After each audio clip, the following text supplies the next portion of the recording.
Bathurst boy, Phil Cole, Bathurst boy. So we're delighted to be in here for the support classes as we head into those this afternoon after an amazing qualifying session. What a time from Mika Salo, and what a session with those two safety cars, or two red flags coming out. And we hope that Jason Bright is okay, because obviously it took him a while to get out of his Audi there at the top of the mountain. So we're heading into a couple of races here, the Improved Production Race 1 and the Radical Australia Race 1. Now, they were listed over 10 laps for the Improved Production cars and 12 laps for the Radical Australia cars. We will wait and see whether they have been cut at all, because they did add an extra 15 minutes or so to that qualifying session. Well, firstly, Terry Nightingale, very good morning to you. Yeah, good morning, Phil. Great to be here at Mount Panorama once again. Now, you've been out there on the circuit, recently repaved. Bathurst Regional Council and their contractors have done a job on that.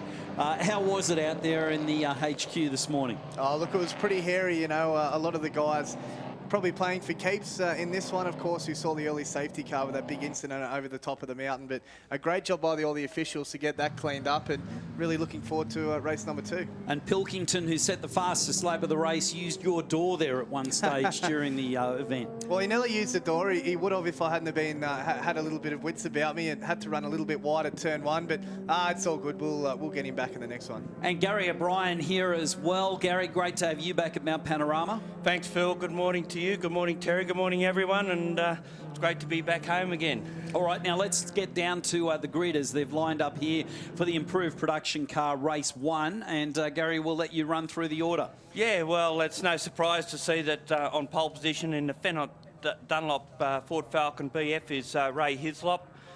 We know him from past performances being very quick. We've had a couple already in trouble. Car 62's pulled up down on Conrod Straight, and the event sponsor from Donut King, Tony Alford, has come into the pits in the number 54 Holden Monaro. So those two have got problems.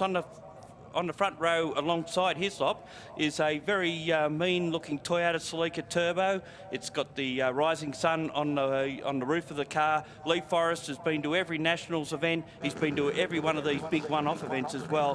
From Tasmania, as is Ray Hislop. So we've got Tasmanians on the front row, a Western Australian in Matt Cherry in the Holden Monaro on the second row, and the first of New South Wales guys, Anthony Loscalpo in his Commodore R8 Club Sport is on P4. P5, Warren Millen in the Wake Up Australia Club Sport as well is the next one. Phil Ray Hislop's missing, so we've got only Leigh Forrest on the front row on his own. Now, they were having some problems with the Falcon yesterday, that it was leaning out midway in mid-range, and the time reflected that. He did a 27.68, but that car's done 22s here, so obviously there has been a drama. The field goes all the way around the corner as they line up to take the start of this one, and we are running over 10 laps according to the timing monitor. So as we run back through the field, a big field, 40, well, we're saying now 44 cars rather than 47. Still a big field, Terry. Yeah, definitely. We always see big fields here at Mount Panorama with the Improved Production Car class, and really looking forward to this one. If you enjoy your motoring, it doesn't matter if you're a Holden or a Ford man, or enjoy your Japanese imports or even your European cars, there's a little bit of something for everyone in this field as we wait for the green flag to wave at the back of the grid. And oh no, we've got a problem for car number 67, and that's the Mazda RX-7 of Bruce Henley. So Bruce again has had issues with this RX-7, and he's had to pull the car off. Now, we may get a delayed start here, guys. I think we have a delayed start. They're flashing orange up on the lights near the starter's rostrum. So, therefore, we're going to have a delayed start. Now, you might ask the question, what are improved production cars? Well, basically, the category started as road registered. So whatever you could get registered to drive on the road, you could race. And as a consequence of that, of course, everyone had to go and get it registered, but you never ever drove it on a road. So they actually took away that condition that it had to be registered. It had to be able to be registered was the next thing. They called them club cars for quite a few years, and of course in the end we've now called it improved production. But basically whatever you can do legally on the road to a car, you can do to these and race them. So if you've got like a 120Y, you can put a 1600 turbo engine in it. Multiplication factor takes up to about 3.4 litres, but all in all it's still what you can run on the road. So we're seeing the quick lift there at the moment, retrieving one of those cars. As we look down pit straight, there are a lot of holes, positions that haven't been taken up by cars, so it'll be be very interesting to see who's missing and why. They obviously qualified for their positions, but in front of us here, we've got at least 3 or 4 cars that are missing from their particular grid spots. Well, you can imagine if these had to be road registered and anyone drove up here, they wouldn't be driving them home if they couldn't get them to the grid line.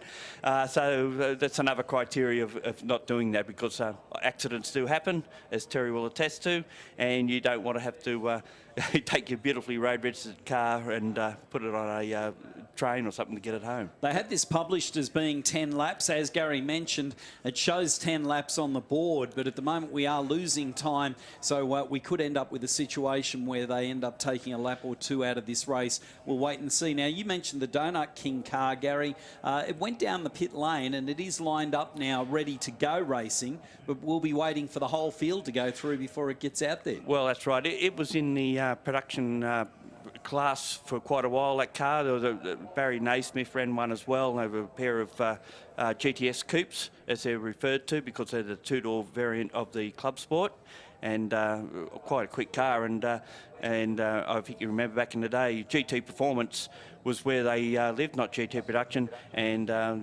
days of a very quick green Club Sport came up here and won a couple of races as well, with beating the Evos in the day. But as we look down, there's quite a few classes, of course. There's the open class, which we see up the front of the class. We've got under 2 litre and over 2 litre. Under 2 litre car, the quickest one there would be Scott Hunter, I would suggest, in the Toyota.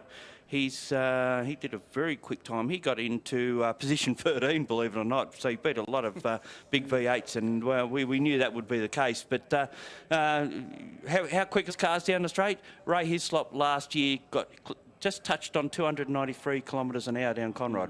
Now, Henley's car 67, as you can see, the quick lift making its way along pit straight there at the moment. So that car has been retrieved. Very disappointing for him. And we can tell you that obviously they've been sitting there, Gary, for a while. So a bit of heat getting into these cars. And will they be able to get them away cleanly? Well, I'd suggest that they may do another warm-up lap. They've been standing too long to just go straight into full noise. Interesting, the track temperature, the guys who were on before us said 46 degrees on track at the moment, so it's getting quite warm and it's going to get hotter. So by this afternoon, when race 2 comes around, we could be looking at temperatures around the mid-50s. So let's see what happens. We can look at them there. Pole position not taken up at the moment by car 23, Ray Hislop. So it is Leigh Forrest who is the car that we could see there. Yeah, okay. They're going to go to a start. 32nd board, so we are going to a start of this one. And the drivers obviously will be thinking about the fact that they've been collecting heat for about the last 3 or 4 minutes. Just waiting for the green flag there that will be waved, I gather, at the tail, or it probably has been waved already. So they're sending them on a warm-up lap. So, again, cold tyres. Now, you might say, when it's 50 degrees, how are you going to have cold tyres? We've got Leigh Forrest installed on the grid, but manages to get it going. So we've had further dramas here today. The tyre temperature, the hotter the tyre, the better it sticks to the road. It's even though they're treaded tyres, these radials, so they like the warmth in them as well, just like Terry will attest to in HQs. You cold at 50-degree track temperature, and these cars sitting there, they're cold tyres, aren't they? Yeah, they are, and you know, it doesn't take long to get the heat into the tyres in these sort of conditions, but it is quite easy for the temperature to go down as well, as we see the cars make their way up Mountain Straight for their warm-up lap. And there is Wilson. He's way back in the back of the pack, unfortunately for him, so issues for him in qualifying. One of the cars that was on the grid, you could basically see some smoke, steam coming from under the bonnet there. So obviously sitting for way too long. He seemed to be very happy about the fact that he was able to head off on a lap of Mount Panorama. Often when you're racing, the temperature is not as critical as when you're standing still. The longer they stand there, the hotter the cars get. Once you get moving, of course, you've got the airflow coming through the front of the car, that temperature will settle down, or it'll go back down to a normal racing temperature, which is about, what, 120 degrees or something like that? Oh, with the HQs, we don't like it to run near 100, so around 95, I guess that's about right. But these cars are a little bit more work than a HQ Holden as well. And another thing too, a lot of these cars don't actually have thermo fans, so when they are sitting idling, there's absolutely no cooling at all. They all rely on the cooling to cool the cars down when they're circulating around the circuit. So we'll be duplicating this program this afternoon. Improved Production Race 2 will be happening at 4 o'clock. Radical Australia Race 2 happening at 4:50. And we do have another race for the HQ Holdens at 2:45 this afternoon. That comes immediately after qualifying 2 and 3 for our 12-hour Liqua Moly cars, and that is going to be a fascinating session at 1:30. After what we saw here this morning, the makes that we've got up at the top of the board, the way the McLaren ran and the Nissan and the Ferrari and the Porsches and the Lambos, they all had it happening this morning, and that was some session, and really does get us ready for a spectacular 12-hour here tomorrow at Mount Panorama, kicking off at 6:15. Well, Gary, you've been here many years at Mount Panorama. You've seen lots of formulas run around the circuit, and it's a great support program that we've got for the 12-hour, isn't it? Yeah, for sure. You know, the good mix. We've got like mini enduros for HQs and Geminis, an interesting mix of two classes that, in a lap around here, are fairly similar. We've got the improved production, which is bring what you can legally do to a car and race it here, and of course we've got these U-Butte Radicals here for the first time in the Radical Australia Cup for the first round of their series, which goes across the eastern seaboard with the Shannon's Nationals program. Looking forward to seeing those cars. I actually sort of felt that maybe one of them might push the outright lap record. They got down to an 8.5 yesterday, so they're pretty quick cars. What are your thoughts on the 2:03 from Mikasalo? Yeah, that's pretty quick. I think I don't know if it's going to go, if anyone can go quicker now, because the track is going to go away from them a little bit because of the heat, and maybe that might be the benchmark. Yeah, 2:03.9, that is absolutely blistering pace. And look, we'll see what happens, Gary, because the track's going to rubber up more as well. It is, but it's going to be a lot hotter. Yeah, it's going to go both ways, I think. Yeah. It's we might see another 2:03, we might not, but look, the benchmark really is there at the moment, and I think some of these other guys have got a long way to go till they get down into the threes. But geez, how exciting is tomorrow morning going to be when the fuel starts to burn off, cooler conditions? We're really going to see the ultimate lap times out of the cars at that stage, I think. And qualifying this afternoon, those Class A cars do get 15 minutes on their own at 2:20, so they will have a bit of a clearer track. Well, we're talking about that before, just the Largo Lamborghini's gone back to Class B, and it was actually the fastest car in the first practice session yesterday. So if that became a grid decider, that car's not in the mix because it won't be out there. We'd won. Well, we're about to go racing improved production cars as they come around, and the Toyota that we can see there at the front of the grid is going to be lining up all on its lonesome there. We don't have anyone starting from provisional pole position, so car 4 is going to be starting on its own from the front row of the grid. It is Leigh Forrest from Tasmania, and he's probably delighted about that, Gary, from his point of view, not having someone on your inside when you make the start. It's probably the oldest car that still runs in this sort of category. It's been around at every Nationals, and Nationals been going quite a few years now, but go back to the mid-90s. So that's and the Nationals is like their one-off championship, I guess, and each year it goes from one state to another, to one track to another. They raced at Morgan Park last year. It was a pretty good event up there, which Hislop ended up winning, beating Dave's. His major opposition there was Dave Scalander in a Commodore, and unfortunately he didn't have a good run in the final, but Hislop won. But others to keep an eye out here, I suggest, would be Justin Wade in that V8 BMW. Look for David Walden in the RX-8, Michael Nagib in the Datsun 1600, the ex-Martin Short car that from South Australia, should be quick. It's a Datsun turboed car. It'll be fairly quick as well. Bob Brewer, Brian Anderson, another BMW, Martin Miller, of course. And then, of course, we go back to the little Toyota in 13th. About to go racing, but we have lost 3 laps. We're going to be doing 7 laps at Mount Panorama as the green flag goes up. So we'll have the start for this one very soon. 7-lap journey, not 10, as was originally published for this one. Improved production race 1, and Gary, we're underway. Yeah, Leigh Forrest got a good start, always having on the mind what happened earlier. There's been a car stall back in the field, one of the Commodores, the dark blue car. I think it's about number 6 or something, was it? As they go down there, Matt Cherry in second spot as they went through Hellcorn for the first time and head up Mountain Straight. And look at the Monaro now as they power up the Mountain Straight.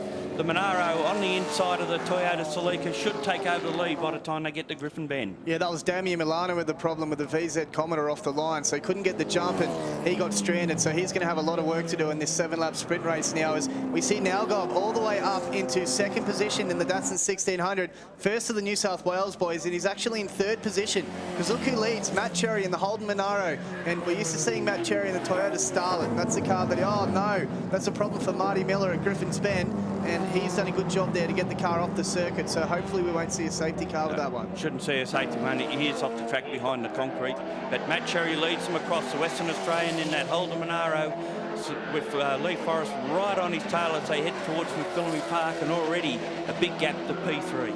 Yeah, very big gap, and you know what? We're not used to seeing this close racing at the front of Improved Production Racing. We're usually seeing Ray Hislop nearly half the straight ahead already, so good to see that there's a little bit of fire at the front at the moment. You'll see the car of Leigh Forrest, the Toyota Celica, much quicker down the S's here, all over the back of Cherry, but then you'll see Cherry's V8 Monaro take off in a straight line. Yeah. Martin Miller, who we saw go off circuit, he started from 11th place in car number 16, and obviously now out as a result of leaving the circuit there at Griffin's, as they make their way now down Conrod Straight, and a great start, as Tez has said, by our race leader there, and look at how they've gapped them so far. Yeah, definitely huge gap from Leigh Forrest to our first New South Welshman of Michael Nagolb, and here we go, replay from the start. So have a look at the car on the outside. That's Damien Milano. Great job there from the whole field to miss him. And Wayne Twist goes wide. There's Fuggeter as well in the Nissan Bluebird. And then we had our VH Commodore coming very, very loose right on the outside, and very, very lucky to keep that in a straight line, I think. Got to feel sorry for the car that was immediately behind that vehicle, Gary. Yeah, one of the BMWs, I think, it looked like, and he had to come to a complete stop until he got going. But Cherry leads him the first time across the line. A big gap, obviously pulled out some mileage on him down Conrod Straight, with Forrest in second position, and the third one across the line was Scalpo, first of the New South Wales cars. Nagib in fourth spot, then we've got Bob Brewer in fifth, Warren Millett in sixth, they're both in Holden, Justin Wade, David Walden in the RX-8, which we talked about, Brian Anderson and BMW in P9, P10 is Wilson, 11th is McMaster. I would imagine that Hunter has dropped back a little bit because they would have just blown him away on the first couple of laps. He'll come back up towards the front of the field later in the race, I would imagine. So Brian Anderson up in a 9th position. Great drive from the Targa Racing BMW M3 driver. And Brian, one of the most respected drivers in the field. He's driven in all sorts of different categories in the past. And great to see him working out. I guarantee you Brian will be further up the field as well. He knows that car well and holds his brakes well and looks after his tyres. So keep an eye on that car number 25. Also, might be worth keeping an eye out on the Wilson Commodore. It's up to P24, I think, and it started at the back of the field, so it's done a good run. You called it when it last one away, and he's flashing his lights, so he's keen to get past him. Alford's making up mileage as well. He's just gone past one of the Audi there as they head up towards Griffin Bend, and of course he started from pit lane and would be up to about position, we can't quite see where he is on there. Made up several positions as he, of course they would have all gone past him before he got out onto the track. 47 cars qualified to take the start. Only 40 of them have made it around on that first lap. We had a number that didn't start, but we also had that car of Miller who we lost on lap 1. Yeah, I mean, it's easy to laugh, but it's not easy for these guys who go to all this effort to come here and have dramas. And, of course, part of the experience of coming to a place like Mount Panorama is not so much that you race here, it's the practice and the qualifying. It's laps here. And the more laps you do around this place, the quicker you get. It's a big shame for the Improved Production guys getting them laps cut, because I was talking to Brian the other night and he was a little bit disappointed they only had 2 10-lappers, but now 1 7-lapper and hopefully a 10-lapper this afternoon. And have a look at Warren Melody. Has a look up the inside of Bob Brewer, the Wake Up Commodore against the Traffic Solutions Commodore. Both very, very high horsepower engines in these things, and let's see what they can do down in the Murray's. As Matt Cherry once right, our race leader runs wide here at Murray's corner, and Leigh Forrest goes into the lead. Yeah, and Matt Cherry got with a a problem. I think he's blown his front right tyre, or maybe it's a suspension problem. Something's happened to that car. It's hanging down on the right-hand side. So a potential race win gone begging as he crawls up towards Hillcorn. Fortunately, he'll be able to take it in the back entrance and get it out of the way. But he went wide there as he came out of Murray's. Right front tyre has gone down on that car. Yep. So he's going to have his work cut out this afternoon coming from the back of the field to try and make up some ground again. But Leigh Forrest now leads this one in the little Toyota Celica Turbo, and he has a healthy about 3.6 second lead over Anthony Loscalpo in the Commodore. And in third spot, of course, we've got McGibb in the Datsun 1600. Loscalpo with the quickest lap of the race so far, so that was on that second lap at 2:28.21. Also doing a 2:28 Forrest at 2:28.7. And as I say that, Loscalpo up into second place. So at the moment, car 37 really on a move as we watch Forrest drive across the top of the mountain. Well, it's interesting. Loscalpo's quickest qualifying time was a 31, so he's 3 seconds faster than he was in qualifying. Another thing you have to remember too, guys, is that the Toyota Celica of Leigh Forrest turbocharged. These turbo cars, they don't really like the hot weather. They rather be cool. And as you can see now, I think Anthony Loscalpo might even be catching up to the back of the car of Leigh Forrest, and there's the car of Matt Cherry. Gee whiz, isn't that unfortunate for him? Sets up a great run this afternoon for him as he makes his way through the field. Well, I hope he's got a couple of onboard cameras, because I'd love to see the footage of that and see where he gets up to in the 10 lapper this afternoon. Yeah, well, we've got a couple on the hard charge here today as well with Tony Alford, who went from pit lane, and he should be on the monitors by about 33rd place now, so he'll slowly make his way forward as we get through the laps here at Mount Panorama. Problems we can see there for one of the Commodores as well. Positions 1 and 2 going down in a chase now, Forrest and Loscalpo, and they're almost bumper to bumper as the Commodore reels in the back of the Toyota, heading down to complete this, which will be the third lap of the, and leaving 5 to go. So they've cut 2 laps off this one as Leigh Forrest, the Tasmanian, comes through Murray's corner, heads up over the start-finish line with Anthony Loscalpo just in behind him. Then we've got McGibb not far away as well, so he's making a fairly good impression on him. And at times... it was about a second slower, Loscalpo, on that lap, but relative to Forrest, he's certainly making the move, as we can see, Terry, as they head up Mountain Straight now. Yeah, Loscalpo now right in behind of Leigh Forrest, nearly in striking distance as they come over the crest of Mountain Straight. Loscalpo pulls out of the draft. He's going to have a look up the inside into turn number 2, and looks like he's going to make the move stick. So Leigh Forrest looks like he's struggling big time with straight line speed in that car at the moment. Oh no, but Loscalpo runs wide. This will allow Forrest up the inside. They're going to go side by side into the cutting, and Loscalpo might just pull out of it. I think he does. Yeah, got the position back. He's got to think a little bit smart here at the moment, Gary. He knows he's got the straight line speed. Wait till Conrod Straight and get the move done. Yeah, because this part of the track now up the top of the mountain, the Toyota is going to pull away from the Commodore. It's interesting, isn't it, where they've both got advantages, one on the way up the mountain, the other on the way down the mountain. And across the top of the mountain, obviously, that Toyota is going to be pretty good too. Yeah, it's done a lot of miles around here, so there's no doubt that it will know its way around the top of the mountain for sure. Oh no, Damien Milano in the wall at turn 2. That'll bring a safety car at this stage. So hopefully you can get that thing going. The number 8 Commodore, the one we've seen in a little bit of strife getting off the line and dropped a lot of places. He's got it going, so that's good.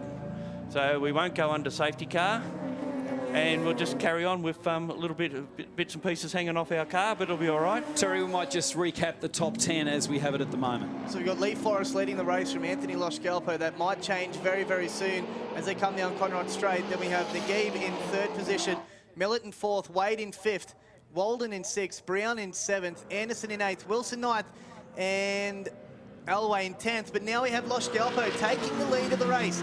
Exactly what I picked. Wait till Conrod Straight, get the move done. And he's very early on the brakes coming into the kink. Can Leigh Forrest get him back on the brakes?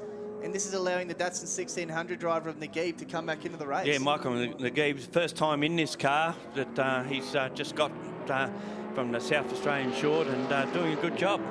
Don't think he's been here before either. No, definitely. For his first time around Bathurst, he's doing an incredible job as he's definitely catching the back of Leigh Forrest's car. And it wouldn't surprise me if Leigh Forrest is having some sort of a boost issue where he can't get all the power through the motor, through the transaxle and onto the ground. So there's Damien Milano's car. It's out of the race. He's parked it in a safe position across on the inside of McPhillamy Park there.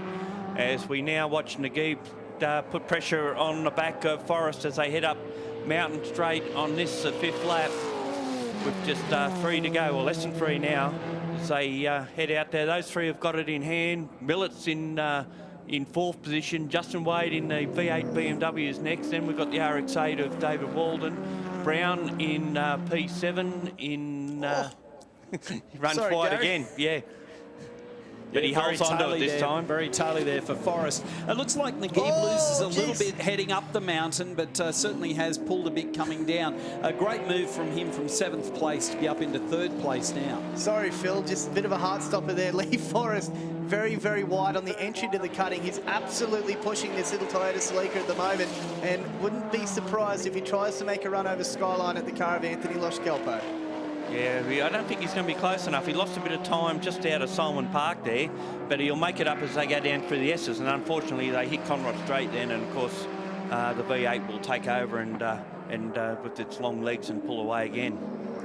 Just having a look at some of Leigh Forrest's lines over the top, they're a little bit different to what you usually see. He's a lot tighter than what the other guys are. The other guys are running out to the limits of the road, but certainly the Celica driver is hugging. Oh, he's gone. I think he's gone. I think he's hit the wall. No. Oh. We were saying how tight he was on the corners. Using those tight lines that you were talking about. Yeah, that wasn't the tight line. Leigh, please, if you can hear us, mate, just come down a little bit. You give me a heart failure up here. Terry's going into palpitations here. Okay, we're coming down towards the end of the 5th lap, into the chase, and it's Anthony Loschkelpo in the Club Sport R8. Heads away, Forrest in 2nd. They've got away a little bit from Michael Naguib in that Datto, the Datsun 1600. And we look to see how far back Millet would be behind these two, because Millet's car's fairly similar to what Loschkelpo's running, so it'll have the long legs. As we see the saloon car Falcon being lapped, the Rod Lloyd machine. Coming around to complete lap 5, so there'll be 2 to go. And what can Forrest do about Loschkelpo at the moment, who is in the lead? Going to need to be a lot closer as he makes his way up toward the top of the mountain. Now, what about Naguib? Moved up really well into 3rd place, but has dropped off them. And as I say that, Forrest has done a 2:28.0048 on that lap, which is the quickest lap of the race. Yeah, Forrest did a 27.9. Well, that's the fastest he's ever been around here, the qualifying lap. So this is as fast as his race pace is anyway. So he's trying really hard. It's we've got to take my hat off to Loschkelpo to find 3 seconds from qualifying to a race. Is a pretty good effort. You know what? I wouldn't be surprised if he's got a little switch there to turn up the boost in the car of Leigh Forrest, and he might have just flicked that for the last couple of laps, because he certainly had the pace up Mountain Straight as he looks around the outside of the cutting, and Leigh Forrest definitely has the pace now to do something about Loschkelpo's lead. Yeah, he's right on him again as we watch him go up towards the top of the climb, and we wait with bated breath to see what happens when he gets down there towards the S's. We don't want to see what we've seen last lap, where he disappeared off the screen and we thought, well, that's the end of one Celica, but he just took a very wide exit. As I say, he does different lines to what we normally see a lot of guys run. And right now he's in a prime position on the top of the mountain. Unfortunately, someone put Conrod Straight in between it and the bottom, and there's not much you can do about that. Now, looking down our top 10 at the moment, this is the best dice, the dice for 1st and 2nd. Everybody else in the top 10 is fairly well spaced out at the moment, so we will leave them be and keep an eye on this dice as they have a lap and a half to complete at Mount Panorama. Well, I got a funny feeling that Michael Naguib might lose his 3rd spot to Millet, because Millet's last lap in the last sector was a 2 seconds faster, so there could be a change of position in for the last spot on the rostrum at this stage. Funny, isn't it, how Naguib came up so fast, looked like he had some speed, and as soon as he got there, he started dropping back. Yeah, and speaking of dropping back, certainly the long legs of the Commodore, 5.7 litres of it, or 6 litres if it's been pumped a little bit, which looks like it has been. Down to 6 litres, and certainly down in the chase now. This is where Forrest has got to look on the last lap. What can he do around here and probably try and make a last move down at Murray's Corner. Again, Tony Alford in problems coming into the pits. He was on the charge from pit lane start, and obviously his race is done. The Donut King Monaro, and of course the Donut King being Tony Alford, is the one who's backing this race and the one later on today. Bit of an unfair fight as we head into the final lap of Mount Panorama. At the moment, it's Loschkelpo who is leading from Forrest, and at the moment moment. Naguib still holding on to that third place, but we expect that he may well disappear from there. Car 54 heading into the pits at the moment. Tez, as we see a bit of a pack that is further down at the moment, coming off the top of the mountain. Yeah, there's plenty of cars here in that little battle, and that was Ondron's House, Shepherd, Manuel, and I think Graham Heath is a little bit further back as well in the Nissan Pulsar. But, Leigh Forrest very sideways out of Griffin's Bend. He's certainly putting on for the crowd, and he's got the run as well. Around the outside of the cutting, they're going to go side by side. Absolutely hair-raising stuff. And it's Loscalpo who's going to keep that one. And I'll tell you what, Leigh Forrest is a little bit unlucky that last lap around because he got a little bit held up by the lap traffic coming out of Hill Corner. He deliberately takes that tight line because the car's getting out of the car actually loses traction off the back. So for whatever reason, he thinks that normally everyone runs wide like Scarpo, but he's running in tight, and he nearly punched it up the inside, didn't he, and take the place. So let's watch here. Can Forrest do anything about Los Scalpo as they make their way off the top of the mountain? We know the speed is going to go to the Commodore as they make their way down Conrod Straight. So Forrest needs to get in front somewhere here. Forrest really needs to get right up behind the rear bumper of Anthony Loscalpo. Oh, we've got one off in McPhillamy. Someone's gone through the sand. We can't see for the dust at this stage, but someone is parked there. It's an E30. It's Naguib, yeah, P3 guy. No, yeah, in the Datsun. Wow. Yeah, he's gone in fairly deep there, so we'll they might flag this at the end of this lap, and of course that's the BMW. Yeah, well, they're coming down for the checker anyway, Gary. This is the final lap of the race. So we're just waiting for them to come down now, not far from the finish, as Los Scalpo continues to lead. And here Leigh comes Forrest with a good look, but not enough room there. And I'd say this one is going to hold with Los Scalpo taking it out. Well, I wouldn't back on that because Murray's Corner's coming up, and Leigh Forrest will have a look here on Anthony Los Scalpo. And they've got traffic. And they've got traffic. Forrest down the inside. Can he get there? He's gone. He's got it done. He's done it. No. As they hit the line, the Commodore with the power driving off the line. There's the checkered flag. And what a great finish. Boy, that was spectacular stuff from Forrest. Taking a great look, but not having the drive out of Murray's to be able to get to the line first. So Loscalpo just put the boot into the Commodore. Yeah, and the tight line that Forrest had wouldn't allow him the speed that Loscalpo would have had on board, because taking the wider line through the corner is carrying more road speed. And what a great win for Anthony Loscalpo from New South Wales in that HSV Club Sport. Takes the win over Leigh Forrest in the Toyota Celica. Warren Millett in third spot, and of course Brown was the fourth car across the line, and that's a good run from him, because I think, I'm just trying to see where he started, he's well back down. Chris Brown started 25th and in that, and made it all the way up to fourth place. That's a great drive. And of course Justin Wade in fifth, David Walden in sixth, and we've got Brian Anderson seventh, and Elway eighth, Wilson ninth, McMaster in 10th, Muir 11th. Just seeing where the best of the under 2 litre cars was. There's none in the top 20. So Scott Hunter's obviously had a drama. He was easily the fastest, about 9 seconds faster than his class rivals. So there's a good chance that it could be Richard Mork, actually. There's none of them showing up on our timing at all, I don't think. Brian Anderson come across the line there with his hand out the window, finishing in 7th position. I think he'll be pretty happy with that result. Brian's a very lovable guy, and there goes one of his old cars across the line as well of Wayne Twist. What a shame for Naguib to be in third place on the last lap and then to beach it up there at McPhillamy Park. Well, I think Millett was catching him. We could see that. So how close they were at that stage, I'm not really sure, because we were concentrating on our leaders. Yeah. So some highlights coming up. There we go with the start. That followed a car being retrieved on the quick lift, and a lot of attentive drivers managing to get around car 8, which was a travelling chicane there at the start as we got underway. So then we headed off with car 8 going around at Griffin's Bend, Milano. We'd already had a car park itself up there on lap 1. I think it was Miller who parked himself. And then we had great highlights from these two right the way through. Forrest and Loscalpo doing a great job. Forrest trying to utilise a little bit of benefit on the way up the mountain. There you go with Leigh putting it into the sand at the top of the mount. That happened on the last lap. Took him out of 3rd place, and our race leaders, 1st and 2nd place, went through to take it out. Here's the dive coming down the inside. This was impressive, but then what power from car 37. Just got it down, the rubber down very quickly and took the win. But they'd both be very happy with that result. Millett into 3rd place. And we had a couple of drivers who moved up well. Car 7, Gary, moved up nicely from 16th place on the grid to finish in 5th place. Justin Wade in the BMW, the V8 one. That's basically a standard motor in that car, so it's a pretty good effort. And a few other cars had nice moves forward as well. You've already mentioned a few of those. Car 86, Chris Brown. We thought put in a sterling effort to start out of position 25 and make his way all. So very impressive, and we will be seeing them out there again this afternoon.